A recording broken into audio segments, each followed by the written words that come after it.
how to fix Spotify Premium not working on a Philippines account.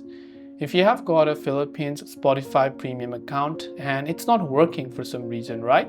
The first thing we have to do is verify that whether or not we have got Premium. In order to verify it, what I do is I would recommend you open your browser, go to spotify.com and make sure to log into your account from spotify.com on your browser. To verify our subscription status, tap on the gear icon from the top right hand side, then go to View Account. Now when you go to View Account, you will see if you show your plan as Spotify free. If it's showing Spotify free, it means that you still have not yet subscribed, so you have to make sure to input your card details properly. And make sure it is the exact account. Now, if your premium is showing up on your browser but it is not showing up on the app, just first of all make sure that it is the same account.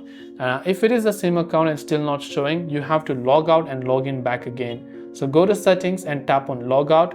Once you log out, re-log in again and your premium plan should show up. That is all for this video. I hope the video helped you. If you have any questions, feel free to leave them down. Thanks for watching and see you soon in the next video.